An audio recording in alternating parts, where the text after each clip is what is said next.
Mike, third panel for the day yeah, or third something? panel for the day. You thought about just setting up your own expo and running between panels? Yeah, I'm just going to set up a booth outside. You guys can just come out and see me. It's a different crowd, I think, so you can probably say all the same things over again if you want, but no. We'll cover some interesting ground. So the format of this is fireside, running for 20 minutes. It's already 17, so we'll try and keep it short because we're going to have audience questions as well. The way I'd like to do it is if you have a question, I'll try and scan the audience as we chat, throw up your hand, and I'm not going to be a tyrant about it. So, and then I'll try and spare some time at the end as well for a few extras. I've kind of got my own questions, and we can go from there. Mike is CTO of CounterTrack. He's sharing his insights on the art and science of scaling internationally. So, as CTO, Mike, you're responsible for driving the endpoint threat platform, which is pretty crazy tech, and it's a hot space as well. So, scaling internationally, it's a daunting task for kind of any startup, and the question we're going to examine is what are the surprises and unexpected pitfalls in the next step of your company's growth? You're the perfect panelist for this right now because CounterTrack just took an extra $20 million in fundraising. We did, yes. So, I mean, that's a great place to start. Is looking at your trajectory. What are you planning on putting that towards? You know, stepping back, it's 8% growth in some of these cybersecurity markets. We probably don't need to spell out why it's such a dynamic space right now. What are you going to be putting your focus on? We're fortunate enough that the business we're in, everybody has a security problem. So security is somewhat ubiquitous around the world. But from a global perspective, the reason we moved outside the US is that, believe it or not, some of the attacks that we see here in Asia and other areas like EMEA, et cetera, are different, or potentially the companies are targeted before other companies are targeted. So for us, it made a lot of sense to kind of get in front of the issue as soon as possible by being more global, right? The second reason why we moved globally is because we had global investment. So part of that $20 million round was actually some money from Singtel. So Singtel being one of the largest telecoms in the world, but based in Singapore. And so part of that, we had also taken some investment from EDBI, which is an investment fund in Singapore as well.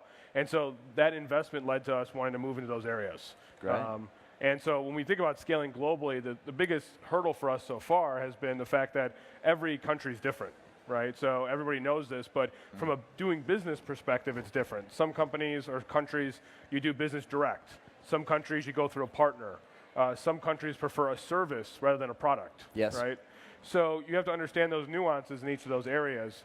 So we've spent the past year, from a product perspective, changing the way our product actually works to fit those market conditions. And for the folks that are here in the startup world, you know, making a product work in a different language is not the problem that I'm talking about. That's a technical issue. Is it more on the regulation front? No, more of a business front. Like, how do you deliver that actual product to work in the way they work? Right? Yeah, and so every country's got different mechanisms, different ways they interface with folks, et cetera. So you have to understand those and react to them. And it's on the client side, obviously, is what you're saying as well. That was going to be a big point that I was going to examine, was not so much on the client side, but internally as well. How do you grow rapidly while also maintaining that kind of secret sauce and have the DNA filter through to new areas without diluting what you've built? Well, I think culturally, I think everybody has understand or read a culture book. In general thing is that culture is key to any startup survival, right? So one of the things that we did is, even though we've hired local resources in all these areas, we did make sure that they culturally fit. So, you know, we didn't just hire somebody that maybe had great numbers, was a killer salesperson in a certain region. We wanted to understand how they ticked, right? Did they have the same passion we had? Did they have the same, you know, get it done type attitude, that type of things? If they didn't, even though they may do the job, we knew it wasn't going to work. When you're 5,000 miles away or 10,000 miles away, you know, you're not there every single day, so they've got to become culture ambassadors for you. So when we started growing here in Asia, we made sure that the folks that we put here in management-wise had that culture embodied in them, just like we did. And the second thing is, you know, we use a lot of the same mechanisms we all use for collaboration, chat, all that type of stuff. We leverage those as much as possible. So even though executive team-wise, we're all over, I literally have a Google Hangout that I can email or text in that goes to all of our management globally. And so quick little updates, you know, oh, we just scored this deal or we did this, get sent out right away. People feel more connected, even though it may be 2 in the morning they get the message. What are you screening for when you're kind of looking for talent? What are the big issues you really hit on? That's a hard question. It depends on the situation in general, but cultural fit is one of those, of course. But two, for us being in a software business, the capability to actually deliver on the messaging, so communicating why our product does what it does, how it solves a problem, those are things we want to make sure people understand. Cool. And so right now, our growth internationally has been mostly on the sales, marketing, and kind of support side. Cool. Yeah. Unexpected pitfalls. We wouldn't be in startup land if there weren't a few of those. So for sure. What can get forgotten when you're kind of moving quickly and breaking things? And yeah, there's unexpected costs as well that always come up. So what else? So international, we've had some interesting ones. A simple one that you don't always think about, but just customs. So shipping stuff is actually still difficult in this day and age. So we've had countless situations where we made assumptions, oh, we're going to ship this thing to this customer, and it doesn't go through customs, or it's got a 3-week delay, or whatever it may be. So those kind of granular idiosyncrasies still happen no matter what you're doing. But the biggest ones is actually, outside of that, is just little nuances culturally around what certain things work in analogies, or explaining something in a simple situation via English could be something that works well, but in a different language doesn't translate. That's quite entertaining. So we found that one of the best investments we made was making sure that we had folks that could speak the native language very well and could translate those things. And so I spend a lot of my time now in Asia working with our local folks, but they're translating on my behalf into the proper analogy or whatever it may be. So when I was thinking about cybersecurity, one of the big cautionary tales on scaling quickly was FireEye. Going back a couple of years now, you know, they did massive spend on marketing, sales, like 104% of revenue, and even up to 2015 or something, they were spending a big chunk of what they were doing. And the idea was that, you know, they could really embed themselves, and their systems would become, you know, their appliances would be installed, and then they'd be an incumbent. Didn't quite work out that way. But that's what I'm interested in, is why didn't that work, and what is, you know, how do you kind of pioneer something without ending up with arrows in your back, and do it sustainably? Really, anyone can scale, but you want to last. Well, I think you hit the word sustainable. So one of the things we've done, we've raised $85 million year to date, you know, a couple rounds, and in that approach, our competitors have actually raised $280 million and $320 million. And so we're sitting here with the smallest pot, right? And why didn't we raise more? And it all goes back to that word sustainable. We could have raised more, but raising it and having the money and just blowing through it doesn't get you anything in the end. So FireEye is a good example where they spent a lot of money on marketing, thought it was going to work, and then it didn't work in the end, right? And so for us, we decided we're going to take this money, we're going to actually build a repeatable, scalable business. So we actually did things like, crazy idea here, focus on profit. Like, you know, hey, we're not going to do a deal just because we did a deal. That's right. That's a pretty unconventional attitude to have around here. I know, exactly. What startup deals with profit, right? But the reality is, the ones that are sustainable focus on that and have a reality that, you know, at least a plan to get there, right? So we decided when we raised our money that we weren't going to raise money just from people that wanted us to scale, right? We raised money. One of our investors is Goldman Sachs, but we also have investors like Siemens. Now, Siemens is a global company. Most people don't realize that they also invest in companies, but why did we work with them? They gave us distribution. They opened up a new market to us that we didn't have before, and so that investment gave us deals as well, gave us revenue opportunities. And so they were more interested in us selling legitimate deals to customers that would help, you know, their organization, rather than just giving us a market share. I see that more and more, you know, large corporate conglomerates having VC arms. And do you think that's what's driving that as well, is that kind of dynamic? And people want to have them on board as well, the startups themselves, because they're bringing an institutional understanding to 100%. These institutions, they can't innovate necessarily internally, so they want to work with externals that can do it. But if they do invest, they usually get a table or seat at the table to dictate, okay, maybe you should move the product to go in this way or that way. And so like in the Siemens case, and we have a couple others that are in the same boat as that have invested in us, we've helped build specific solutions that address their customers' problems. So when they're actually going to market, they're saying, hey, you have a problem, we can't solve it, but they can. I hadn't thought about that, actually. Well, yeah. Any examples, you know, any things to learn from that study in terms of the people that you've brought on board, and what would you recommend to people with startups in terms of getting institutions, you know, other strategic players on board? The number one thing I'd recommend is that not every dollar is a dollar in terms of investment. So in many cases, these strategic investors, they're not interested so much in the return, right? That may be part of it. They may want to make a lot of money with you, but they're mostly interested in other things like how does it help their customer address issues? Does it give them a market boost, right? There's situations where institutional investors have made investments because the announcement itself raises their stock up so much, right? That it looks like they're getting into a new market. So there's automotive. Right, exactly. So there's things that you can bring to the table as a startup that have nothing to do with money, nothing to do with return, that can provide value to an investor. And those investors, you have things that potentially are low cost for you, like whatever your business is doing, reputation, et cetera, that you can leverage to get that investment. Cool.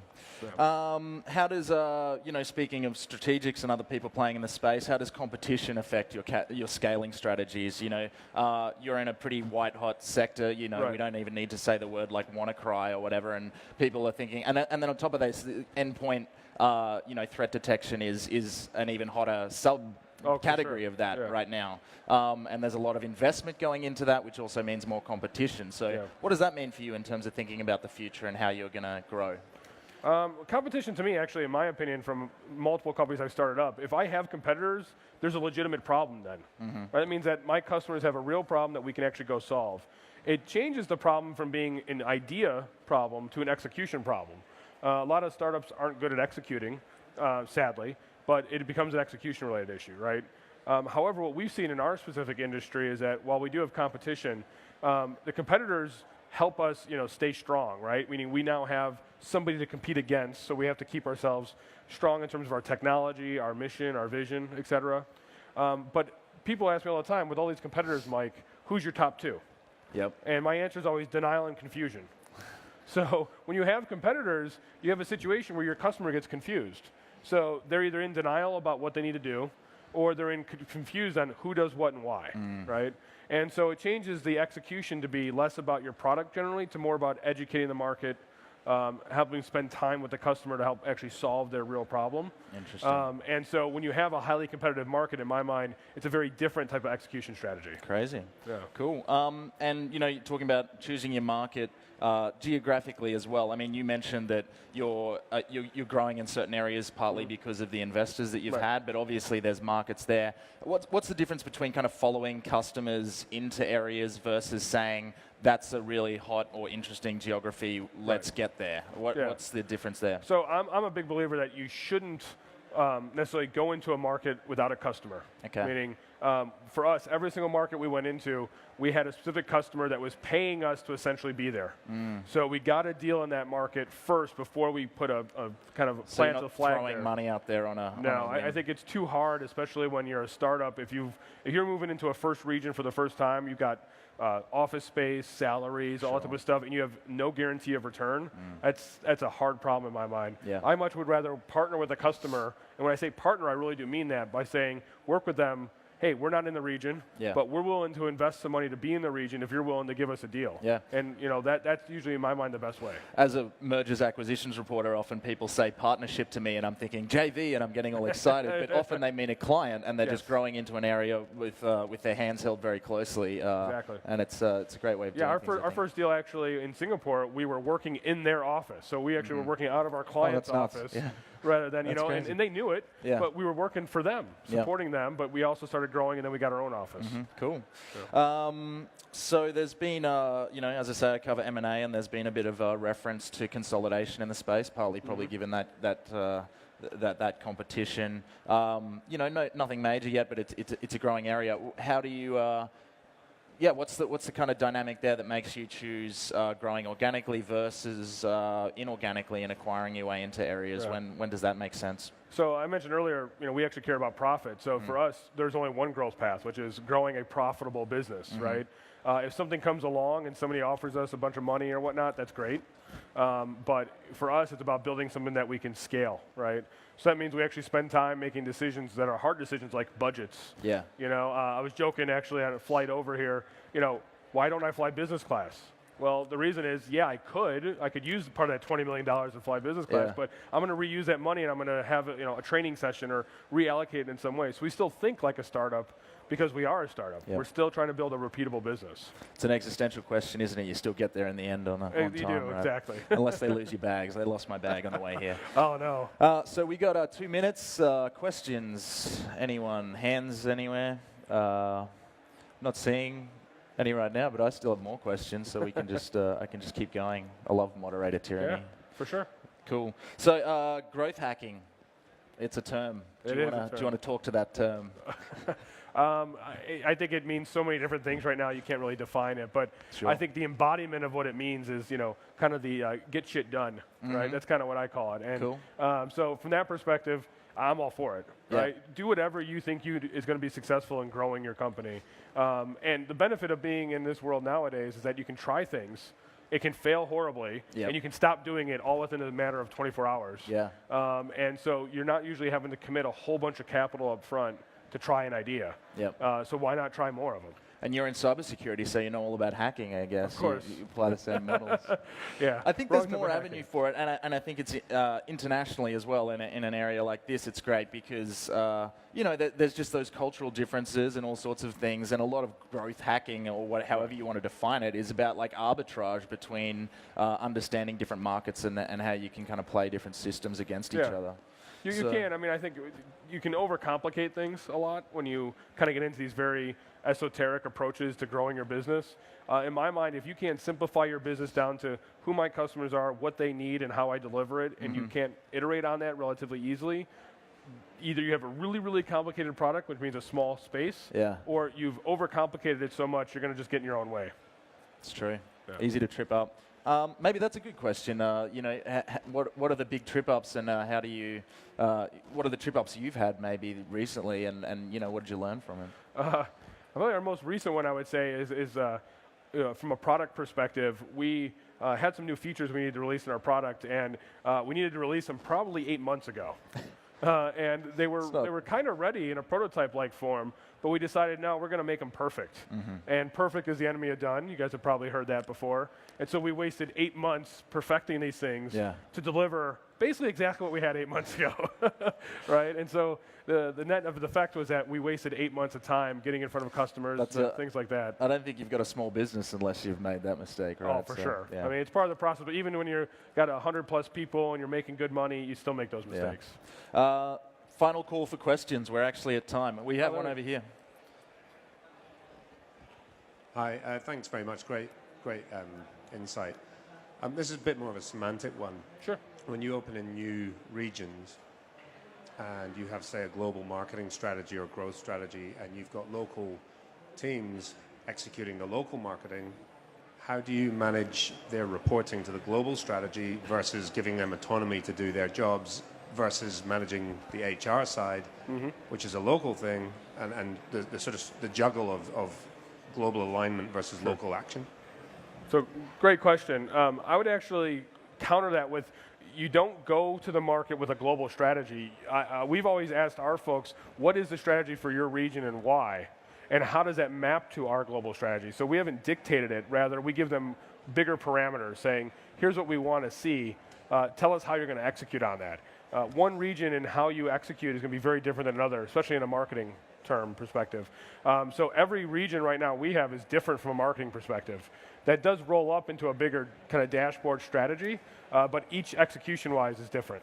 And we put accountability, and I use that word specifically, accountability, on the manager of that region to deliver those things, right? So when we hire somebody in that region, we're not hiring just a salesperson or just an engineer. We're usually hiring somebody there that can manage the overall business, if you will, as if it was a portfolio, right? So they understand the marketing, the sales, income, how do you collect, et cetera, in that region. And that's key, I think, to our success so far. Any other questions? Hands?